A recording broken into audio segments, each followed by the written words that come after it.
Hello दोस्तों, नमस्कार। मैं आकाश यादव स्वागत करता हूं सभी मेरे दर्शक एवं व्यूअर्स एवं सभी बकरी पालक भाइयों का अपने इस वीडियो पे।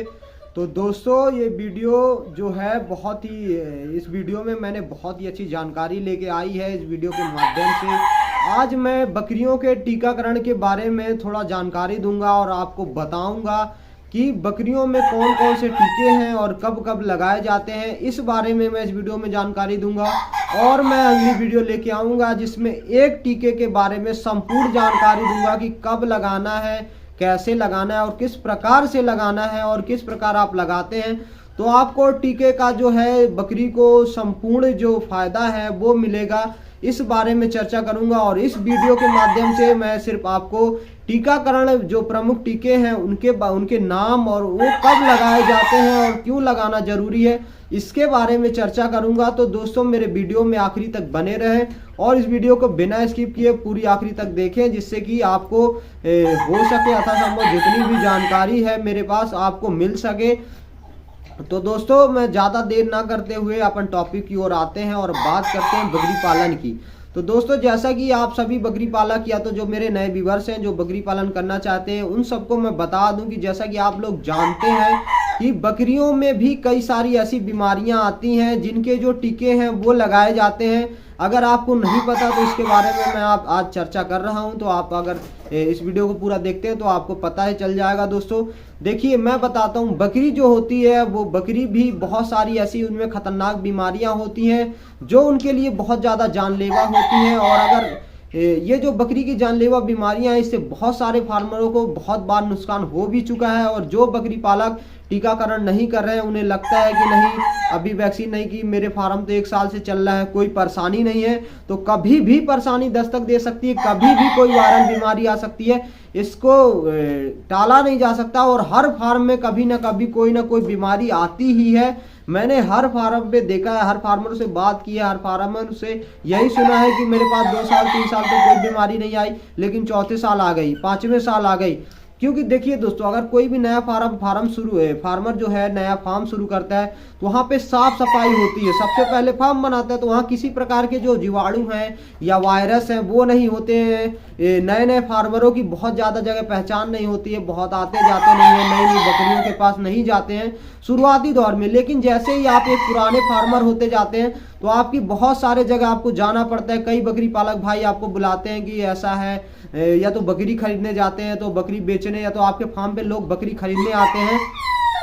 तो वो 2-3 साल का जो ये 2-3 साल वाला दौर होता है, इसमें बीमारी आने की जो संभावना होती है वो बढ़ जाती है। क्योंकि कोई भी बकरी जो खरीदने आया है वो किस फार्म से आया है, या तो किस फार्म में विजिट करने के बाद आपके फार्म पे आया है, तो कहाँ से आपके फार्म में वायरस आ जाए और आपका जो शुद्ध फार्म था, नया फार्म था, वो भी वायरस रहित, थोड़ा बहुत जीवाणु तो पैदा हो ही जाते हैं उतने सालों में, तो वायरस रहित हो जाता है। तो इसके लिए आपको कुछ सावधानी बरतनी है कि स्प्रे वगैरह करते रहना है। इसके साथ साथ दोस्तों, ये सावधानी तो बरतनी है, लेकिन फिर भी अगर वायरस आता है तो आपको टीकाकरण करवाना बहुत जरूरी होता है। क्योंकि वायरस आने की संभावना तो 100% रहती है कि आपके फार्म पे कभी भी वायरस आ सकता है। तो इसलिए बकरियों का टीकाकरण बहुत जरूरी है। क्योंकि अगर वायरस आता है तो आप अगर 100 बकरी भी पाल रहे हैं तो आप एकदम से 0 पे भी आ सकते हैं, क्योंकि बहुत ही खतरनाक होता है, इससे बहुत ज्यादा बकरी पालक का नुकसान होता है। और दोस्तों, मैं बता दूं कि मेरा भी करीब 4.5 लाख रुपए का नुकसान हुआ था जब मैंने 3 से 3.5 साल हुए थे बकरी पालन करते हुए। तो मैंने क्या किया था कि 2-3 बकरी बाहर से ला के डाल दी थी, और उसके बाद जो कुछ ऐसे बच्चे थे जिनका अभी वैक्सीनेशन नहीं हुआ, तो कुछ ऐसी बकरियां थी जो नई आई हुई थी, उनका भी वैक्सीनेशन नहीं हुआ था। इसी के कारण से मेरे पे फार्म पे एक बार PPR फैल गया था और बहुत ज़्यादा नुकसान हुआ था।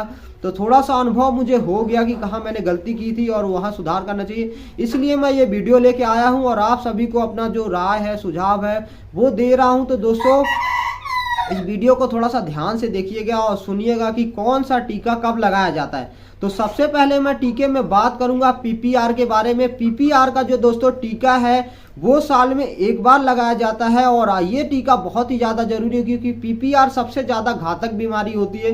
दोस्तों, ये आपने सुना होगा, ये जो नए बकरी पालक हैं वो तो नहीं सुनेंगे, लेकिन किसी भी आप फार्म पे फार्मर को कॉल करेंगे या तो पता करेंगे या तो आप नेट में भी सर्च करेंगे PPR के बारे में, तो यही आपको मिलेगा देखने को कि बहुत ही घातक बीमारी होती है। तो इसका जो टीका है दोस्तों, वो टीका जो है ये लगाना बहुत ज़्यादा ज़रूरी होता है। तो मैं बता दूं कि 3 महीने से ऊपर की जो बकरियां होती हैं उसको ये टीका लगाया जाता है और जनवरी माह में ये टीका दिया जाता है। साल में एक बार देना है और ये टीका पर बकरी को 1 ml चमड़े के अंदर दिया जाता है। ये जो मेरी जानकारी है, मैं क्योंकि डॉक्टर नहीं हूँ, स्वयं एक फार्मर हूँ, ये मैंने किया है और ऐसा डॉक्टरों के सुझाव से मैंने किया है और डॉक्टर को बुला के भी मैंने टीकाकरण करवाया है।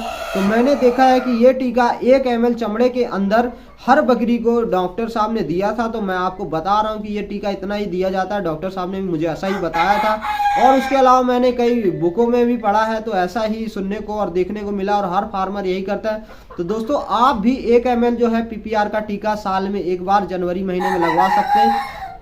लेकिन एक चीज आपको बता दूं कि जो नए फार्मर हैं, नई बकरियां अपने यहाँ लेके आते हैं, अगर मार्च अप्रैल में भी फार्म स्टार्ट करते हैं तो अपने यहाँ लाने के बाद उनका टीकाकरण करना बहुत जरूरी है।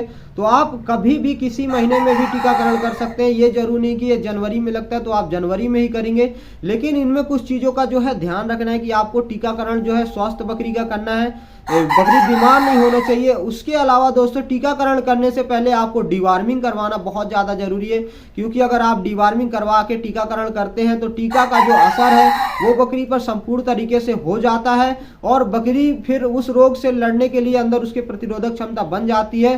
तो वो अगर बीमारी आप यहाँ आ भी जाएगी तो आप उसे कुछ एंटीबायोटिक दवाओं से कंट्रोल कर सकते हैं। लेकिन अगर आपने टीका नहीं लगाया है तो PPR से बकरी को जो बचाने का चांस है वो 99% कम हो जाता है और आपके यहाँ फार्म पे बहुत सारी मोर्टलिटी हो जाती है, जिससे आप बकरियों को नहीं बचा पाएंगे। तो आप अगर व्यवसायिक रूप से भी कर रहे हैं या तो स्वयं घर पे ही बकरी पाल रहे हैं या तो नॉर्मल शौक से भी पाले हैं तो आपका नुकसान हो जाता है। वहाँ पे जो नुकसान है वो बहुत ही ज़्यादा हो जाता है और आप नए कई फार्म है जो बंद हो चुके हैं इस PPR के बारे में। मैं जो टीका इसे बता रहा हूँ इस वीडियो के माध्यम से आपको, ये बहुत ही ज़्यादा जो महत्वपूर्ण टीके हैं उनके बारे में बता रहा हूं। तो अब मैं आपको PPR के बाद दूसरे टीके की बात बताऊं, ET का टीका जिसे इंट्रोटॉक्सिमिया कहा जाता है। ये जो टीका है ये बहुत ही खास टीका है और ये भी बहुत ज़्यादा जरूरी होता है बकरियों को लगवाना, क्योंकि ये जो बीमारी है ये आपके फार्म पे कभी भी आ सकती है और इसमें बहुत ही कम समय होता है बकरी को बचाने के लिए। 2 घंटे 3 घंटे के अंदर बकरियों की मोर्टलिटी हो जाती है। आपने कई वीडियो में देखा भी होगा कि ET के कारण बहुत सारी बकरियां एकदम से चटपट मर जाती हैं, नए चारे के कारण या तो कुछ नया आप खाने को दे रहे हैं इसके कारण भी ET एकदम से इंट्रोटॉक्सिमिया हो जाता है और बकरियां मर जाती हैं। तो दोस्तों ये जो टीका है, जैसे आपको बताऊं, एक एग्जांपल के तौर पे बता रहा हूं, आप थोड़ा सा इसमें देखिए गौर से और समझिए कि अगर माँ बकरी को यह टीका दिया गया है, माँ बकरी अगर टीका लगा हुआ है माँ बकरी को, उसका बच्चा होता है तो उसको बच्चे को आप 4 महीने बाद ही टीका दे सकते हैं। लेकिन अगर माँ बकरी को टीका नहीं दिया गया है, वो बच्चे देती है तो बकरा हो या तो बकरी हो, तो उसको आप 1 सप्ताह के बाद टीका दे सकते हैं। और ये टीका दोस्तों मैं आपको बताऊं तो मई माह के पहले सप्ताह में लगाया जाता है। मई माह के पहले सप्ताह में सबसे ज़्यादा लगाया जाता है। आप मई माह में लगा सकते हैं और नए फार्मर हैं तो आप PPR का टीका लगने के 21 दिन बाद इस टीकों को लगा सकते हैं। तो दोस्तों मैं अब इस वीडियो में मैंने 2 टीके के बारे में बताया। अब तीसरे टीके के बारे में आपको बता रहा हूँ। जो तीसरा टीका है वो FMD का है। FMD का जो टीका है वो आपने सुना होगा, मुँह पका और खुर पका की जो बीमारी होती है, वो जो संक्रमण होता है उससे बचने के लिए लगाया जाता है। तो इसके बारे में मैं बताऊं कि ये जो टीका है दोस्तों, ये 4 माह से अधिक उम्र के बकरे हो या बकरियां हो उन्हें लगाया जाता है, या मतलब उन्हें लगा सकते हैं। और ये टीका साल में 2 बार दिया जाता है और सितंबर और मार्च महीने में दिया जाता है। साल में 2 बार मतलब हर 6 महीने में 1 बार। सितंबर में देंगे आप तो फिर मार्च में देंगे, लेकिन जो नए फार्मर है वो अपना शेड्यूल स्वयं बना सकते हैं, क्योंकि ये तीसरा टीका है। अगर आप PPR दे दिए, ET दे दिए, उसके बाद आप FMD दे देते हैं तो 21-21 दिन के गैप में देते हैं, तो उस प्रकार आप अपना शेड्यूल बना लीजिए कि 6 महीने बाद कौन सा टीका दिया जाएगा और फिर 6 महीने बाद दिया जाता है। तो दोस्तों इस टीके के बारे में मैं बताऊं कि FMD का जो टीका है ये भी 1 ml चमड़े के अंदर भी दिया जा सकता है, या तो आप मांस में मतलब इंट्रामस्कुलर मांस के अंदर मांसपेशियों में दे सकते हैं। तो दोस्तों ये जो 3 टीके हैं ये सबसे ज़्यादा प्रमुख टीके हैं जो हर जगह चलते हैं और हर जगह हर फार्मर अपनी बकरियों को देता है और देखना बहुत ही ज़्यादा ज़रूरी समझता है। तो आप भी अगर इन टीकों को लगाते हैं तो आप एक सुरक्षित रहेंगे, आपकी बकरियां सुरक्षित रहेंगी, आपका फार्म सुरक्षित रहेगा और आप इस व्यवसाय में आगे की ओर बढ़ सकते हैं। और बढ़ने का आपका जो मौका है वो डबल हो जाता है। अगर आप ऐसा नहीं करते हैं तो आप कहीं ना कहीं बीमारियों के कारण मार खा सकते हैं और बकरियों की मोर्टलिटी हो सकती है। तो दोस्तों आशा करूंगा कि आप जरूर अपनी बकरियों को टीकाकरण करवाएंगे। और इसके साथ साथ कुछ और भी टीके हैं, जैसे टिटनेस का टीका टीटी, ये टीका भी लगवाना जरूरी होता है दोस्तों, क्योंकि बकरियों को कभी उछल कूद करते समय कभी लोहा लग जाता है या तो कभी ऐसे भी टिटनेस जो है हो जाता है जिससे बकरियों की मोर्टलिटी हो जाती है। लेकिन इससे जो फार्म पे है बहुत ही कम देखने को मिलता है, लेकिन बहुत ही अगर आपको सुरक्षा रखनी है तो आपको ये भी टीका जरूरी है लगवाना दोस्तों। और टिटनेस का टीका जिसे बोलते हैं। और इसके बाद अब मैं बात करूं BQSH का, लंगड़ा बुखार और इसके अलावा गला घोटू, ये तो बकरियों में बहुत ही ज़्यादा कम आता है। बड़े जानवरों में जैसे गाय भैंस इत्यादि में बहुत ज़्यादा होता है, लेकिन इसमें भी ये टीके भी बकरियों में लगवाना बहुत ज़्यादा ज़रूरी होता है। तो इस टीकों की बात करूं दोस्तों तो ये 6 माह के ऊपर की बकरियों को बरसात के मौसम में लगाया जाता है। इसका ज़्यादातर कॉम्बिनेशन आता है, ये टीका दोनों एक साथ आता है। BH-BQ का अलग अलग भी आता है। तो इन टीकों को बरसात के शुरुआत के जो बरसात की शुरुआत होती है उसी महीने में लगाया जा सकता है, जैसे कि जून हो गई, जून जुलाई में आप इस टीकों को लगा सकते हैं। और दोस्तों इसके अलावा एक एंथ्रेक्स का टीका होता है, उसकी मैं बात करूं तो ये जो है साल में एक बार लगता है, फरवरी महीने में। और ये टीका जो है 1 ml चमड़ी के अंदर लगता है, एंथ्रेक्स का टीका। इसकी भी मैं आपको जानकारी दे देता हूं दोस्तों। एंथ्रेक्स का टीका भी बहुत ज़्यादा ज़रूरी है। सभी किसान भाई तो नहीं लगवाते हैं, मेरे को ये पता, क्योंकि सबसे ज़्यादा महत्वपूर्ण PPR, FMD, PPR और इसके अलावा ET का टीका, ये तीनों प्रमुख टीके हैं, ये लगवाना बहुत ही ज़्यादा जरूरी है। लेकिन इसके अलावा भी 3-4 ऐसे टीके हैं जिन्हें लगवाना जरूरी होता है अगर आप अपनी सुरक्षा चाहते हैं, फार्म की सुरक्षा चाहते हैं। तो दोस्तों आशा करता हूँ ये वीडियो आपको अच्छी लगी होगी, और अच्छी लगी हो तो मेरे चैनल को सब्सक्राइब करें, वीडियो को लाइक करें और कमेंट करें। और दोस्तों और अधिक जानकारी के लिए मेरे कॉन्टैक्ट नंबर जो मेरे डिस्क्रिप्शन में दिया गया है उसमें आप कॉल कर सकते हैं, और इसके अलावा व्हाट्सअप भी कर सकते हैं। और मेरे चैनल को सब्सक्राइब करें। और मेरा फेसबुक पेज है जो यादव गोट फार्मिंग के नाम पे है, यादव गोट फार्म कटनी के नाम पे है।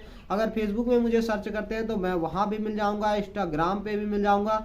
तो आशा करता हूँ दोस्तों कि आप जो भी नए फार्मर हैं या तो फार्म जो चला रहे हैं, 1-2 साल हो चुके हैं, सभी भाई टीकाकरण करवाएंगे और अपने बकरियों को सुरक्षित रखेंगे।